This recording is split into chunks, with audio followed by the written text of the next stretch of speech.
Hey, it's Josh. Today I'm going to show you how to properly change your engine oil. Even for us budget mechanics, engine oil is something that we do not want to skimp on, both in the intervals that we change it and the quality of the oil and the filters that we buy. This is a 95 Honda Civic, but the operation for changing your oil is going to be basically the same for all of your vehicles.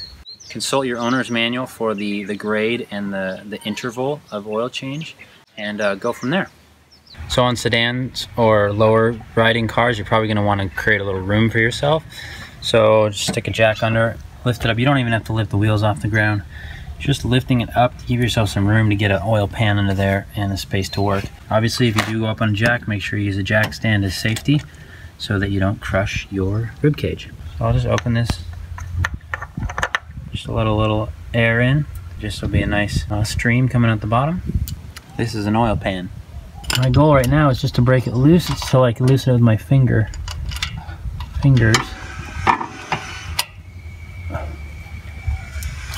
So depending on your car, sometimes the oil drain plug will be on the bottom somewhere or on the back. Usually they're not on the front. And depending on their orientation, like this one's coming out the side, so you know that a stream of oil is going to shoot out this way. So I'm going to position my pan accordingly. I'm going to kind of keep pressure on it all the way to the end, and the theory is I just yank it out of the way at the last second and I don't get too much oil down my arm. So when it feels like it's all the way loose, I go yank. Sometimes like that you just drop it in the pan and you got to fish it out with a magnet or something later. On cars with transaxles, the engine and the transmission are right next to each other under the hood. And you want to be very careful that you don't drain your transmission fluid, because that's a whole nother ball game. A good way to tell is you find where your accessory belts are, and on that side of the motor, like where your alternator, your power steering pump, all that stuff, that side of the engine compartment, that's where your engine is, and on that side is going to be your oil drain plug, and on the opposite side is going to be your transmission.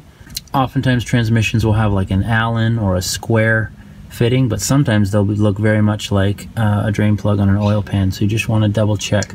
On this engine, there's the oil draining.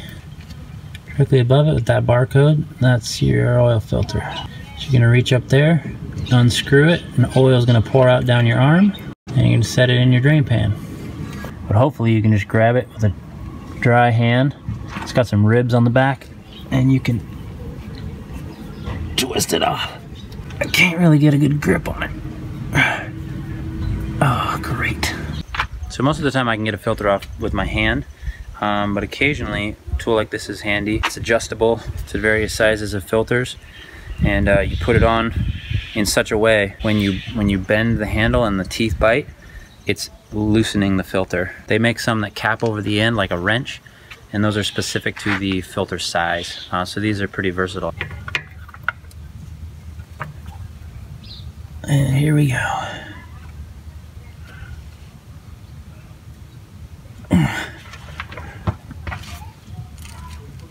There we go. Got a little movement. Wow, that sucker was tight. Alright, so now the oil is starting to drip down. So I'm going to position my pan.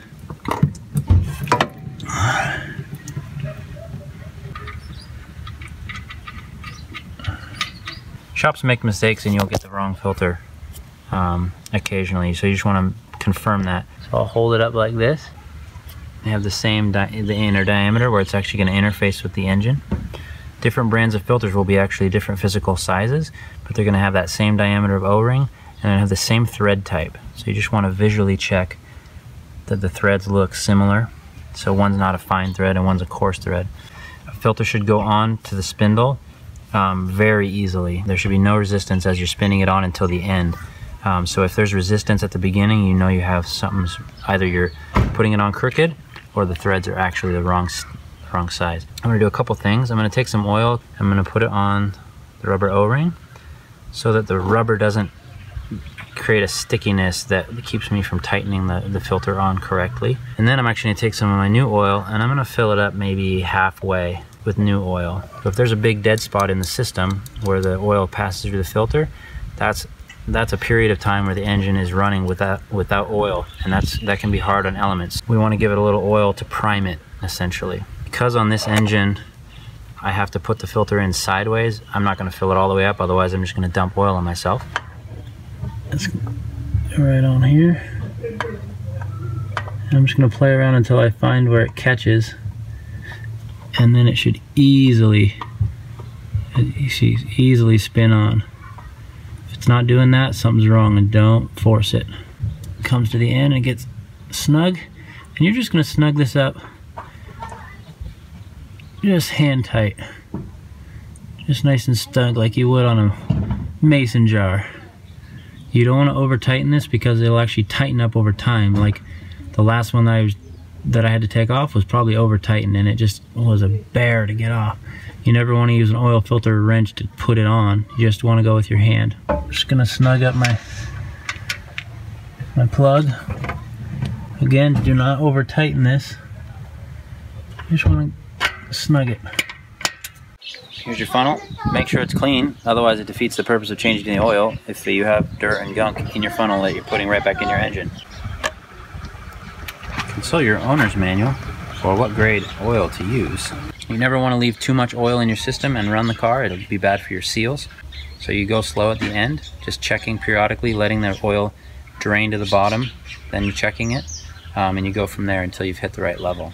Okay, I'm getting close to 4 quarts of the 4.5 that they recommended. So I'm just going to kind of now start checking. Wipe it off.